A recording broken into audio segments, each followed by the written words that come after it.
अक्षय शिंदेच्या वकिलांनी कोर्टामध्ये शिवाजी महाराजाचं उदाहरण दिलं तेव्हा मात्र पूर्ण न्यायालय शांत झालं। अक्षय शिंदेची केस कोणी घ्यायला तयार नव्हतं, परंतु मोठी हिंमत करून वकील अमित कटनवरे यांनी ही अक्षय शिंदेची केस घेतली।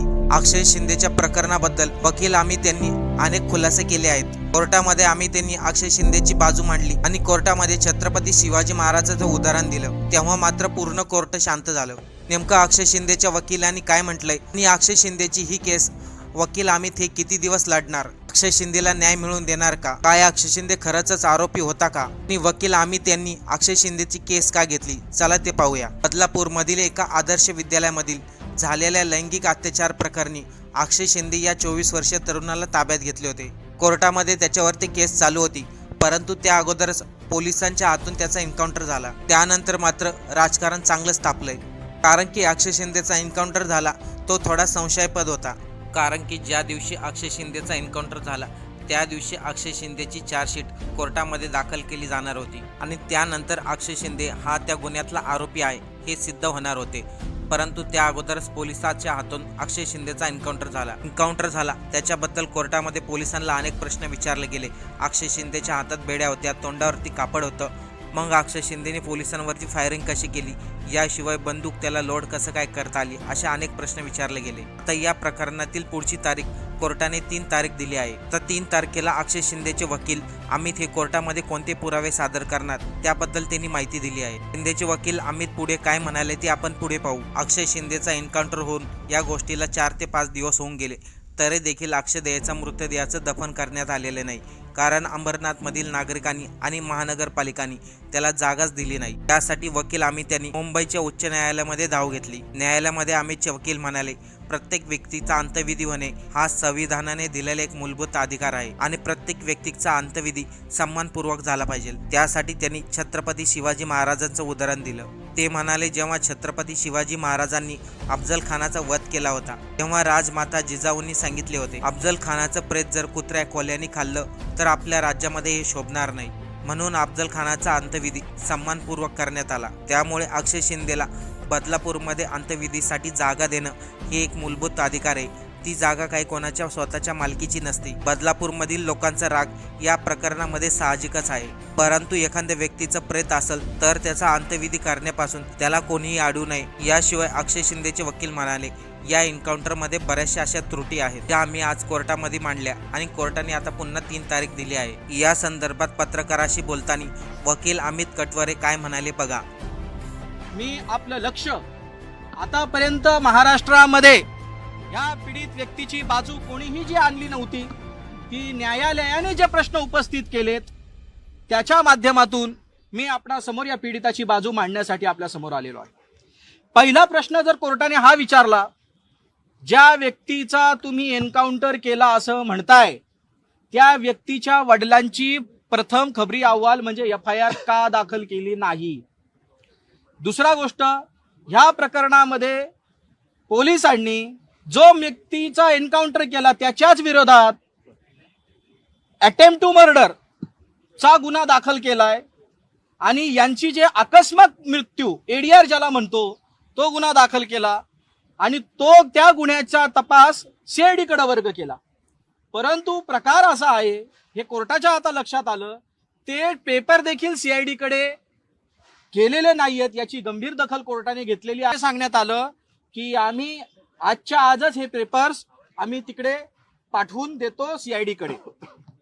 दुसरी गोष्ट, जे सगळं रेकॉर्ड पाहिल्यानंतर न्यायमूर्ती PK चव्हाण साहेबांनी एक प्रश्न उपस्थित केला आणि त्यांनी म्हटलं, रेकॉर्ड पाहिल्यानंतर असं आम्हाला दिसून येतंय की पॉइंट ब्लँक फायर केलेला आहे, त्या व्यक्तीचा पॉइंट ब्लँक फायर केलेला आहे, हा प्रश्न उपस्थित केलेला आहे। दुसरी गोष्ट, ज्या वेळेस ही घटना घडली त्याच्या काही तासापूर्वी पीडित व्यक्तीच्या आई वडिलांनी मुलाखत वकिला त्या जेल प्रिझन तलोजामध्ये घेतली होती। त्यामध्ये त्याने चिठ्ठी दिली, मला कॅन्टीन पाहिजे, 400 ते 500 रुपये तुम्ही आम्हाला पाठवा मनी ऑर्डरने, आणि माझी बेल कधी होईल, चार्जशीट दाखल झालेला आहे। तो आशावादी होता त्याच्या बेलसाठी, तो तिथे राहण्याच्या तयारीत होता तळोजा प्रिझनमध्ये, म्हणून त्यांनी कॅन्टीनची 400-500 रुपयाची मागणी केली। यावरून प्राथमिकदृष्ट्या हे दिसतंय की पोलिसांचा जो बनाव आहे की याने तावडीतून सुटण्यासाठी पोलिसांवरती फायरिंग केली, तो प्राथमिकदृष्ट्या ह्या पीडित व्यक्तीच्या कथनावरून खोटा आहे हे दिसून येत आहे. तिसरा व्यक्ती कोर्टाने स्पष्ट निर्देश दिलेत, त्या व्यक्तीला अक्षय शिंदेला तुम्ही तळोजा प्रिझन पासून घेतल्यापासून तर त्याचा मृत्यूच्या दरम्यान हॉस्पिटलला नेईपर्यंत रस्त्यामध्ये जितके काय कॅमेरेस येतात ते सगळे प्रिझर्व करण्याचे आदेश कोर्टाने दिलेले आहेत. तसंच पोस्टमॉर्टम रिपोर्ट आणि हँडवॉश घेतलाय किंवा कसे, जर नसेल घेतला तर बॉडी अजूनही पीडितांनी घेतलेली नसल्या कारणाने पीडितांना त्याच्यामध्ये बरी करण्यासाठी पुरण्यासाठी जमीन मिळत नसल्या कारणाने बॉडी अवेलेबल असल्या कारणाने हँड वॉश जे आहे फॉरेन्सिकचं काम ते करण्यासाठी सूचित केलेलं आहे. त्याचबरोबर न्यायमूर्तींनी एक प्रश्न कोर्टासमोर उपस्थित केला की फायरिंग पिस्टलने झाली की रिव्हॉल्व्हरने झाली. सरकारी वकिलांनी सांगितलं पिस्टलने झाली. तर पिस्टल जी होती ते ऑफिसर्स युनिफॉर्म मध्ये होते का, तर ते म्हणाले नाही, ते ऑफिसर्स युनिफॉर्म मध्ये नव्हते. तिसरा प्रश्न उपस्थित केला, मग तो व्यक्ती बंदूक कॉक करून त्याने एवढ्या 4 पोलीस अधिकाऱ्यांच्या समोर पोलिसांवर फायरिंग केली, म्हणजेच पीडित व्यक्ती हा हत्यारं वापरण्यासाठी तरबेज होता का, याचीही माहिती कोर्टाने सरकारकडे विचारलेली आहे.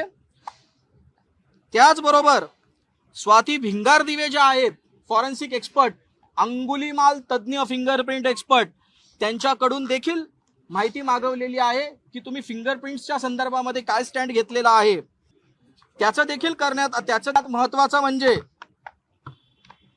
CDR जे कोणी 5 पोलीस अधिकारी या एन्काउंटर मध्ये सामील आहेत त्यांचे पूर्ण CDR काढून ठेवण्याचे निर्देश दिलेले आहेत.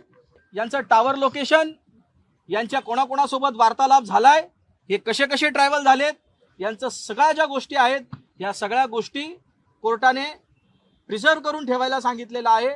आणि ह्या गुन्ह्याची ह्या प्रकरणाची पुढील सुनावणी जी आहे ती आता 3 तारखेला ठेवलेली आहे.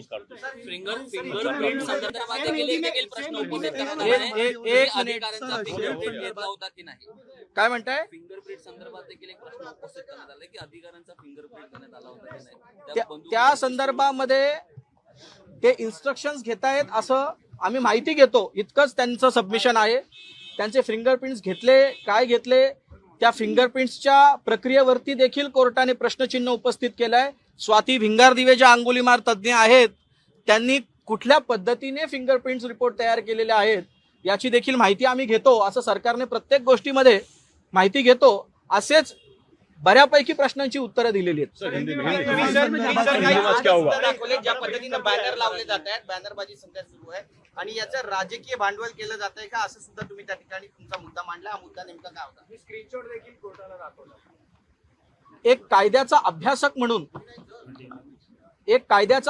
म्हणून आणि एक कोर्टाचा अधिकारी म्हणून माझी ही नैतिक जबाबदारी आहे की कायद्याचं राज्य अबाधित राहण्यासाठी पणाला लावून लढणे. परंतु हे शॉकिंग आहे की पोलीसच इथे न्याय करू लागलेत, पोलीसच गोळ्या घालू लागलेत आणि काही लोकांकडून, विशेषतः काही राजकीय पक्षांकडून त्याचं एक महिनामंडन जे सुरू आहे, ज्याच्यामध्ये दाखवलं जातंय की देवा का न्याय, हे जे प्रकार आहेत हे थांबणं गरजेचे आहेत. आमचे गृहमंत्री ते देखील स्वतः वकील आहेत. एक तर त्यांनी गृहमंत्रीपद सोडून न्याय व्यवस्थेत येऊन न्याय तरी द्यावा, किंवा अशाच प्रकारे जर त्यांच्या पद्धतीने ह्या प्रकारचं महिमामंडन होईल तर सत्तेचा कोणी आमरपट्टा घालून आलेला नाहीये, प्रत्येकाला विरोधात जावं लागतंय.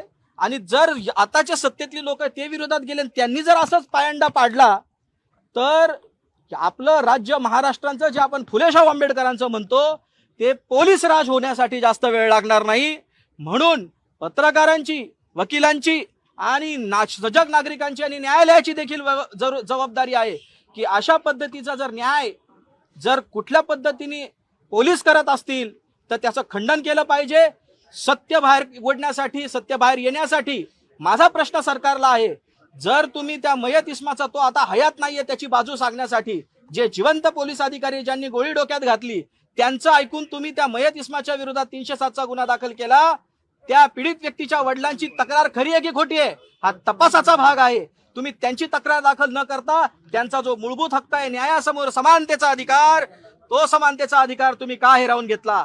त्या समानतेच्या अधिकाराच्या उपयोगात तुम्ही अडथळा निर्माण का केला हा माझा सरकारला सवाल आहे. तुम्ही जर निष्पक्षपाती असाल, तुम्हाला जर ह्या प्रकरणाचं राजकीय भांडवल करायचं नाही, तर मग तुम्ही सगळ्यांना, पीडितांना आणि आरोपींना सगळ्यांना समान नजरेने पाहायला पाहिजे. परंतु याचे लाभार्थी ह्या प्रकरणाचे या आताचं सरकार आहे हे प्राथमिक दृष्ट्या समोर येत आहे. आणि थोडंसं वेळ राहू द्या, पुढे जाऊ द्या, रेकॉर्ड पुढे जाऊ द्या, नक्कीच तुम्हाला लक्षात येईल याच्यामध्ये वरिष्ठांच्या, आणि हे फक्त ब्रांचेस मला दिसत आहेत, माझा वकिलीचा अनुभव असं सांगतोय, या फक्त फांट्यात ज्या पोलीस या पॉलिटिकल माफियांच्या सांगण्यावरून, सत्ताधाऱ्यांच्या सांगण्यावरूनच हा गुन्हा घडण्याची शक्यता आहे. याचं कारण असं की इतकं मोठं रिस्क आतापर्यंत पोलीस घेऊ शकत नाही आणि अनेक एन्काउंटर झाले. आता बलात्काराचं प्रकरण जे बदलापुराच्या शेजारीच जे शिळफाट्याजवळ झालं, पुजाऱ्यांनी देवळामध्ये एका महिलेचा बलात्कार करून तिचा खून केला, त्याच्यामध्ये असा प्रकार घडत नाही, परंतु इथे का घडतो?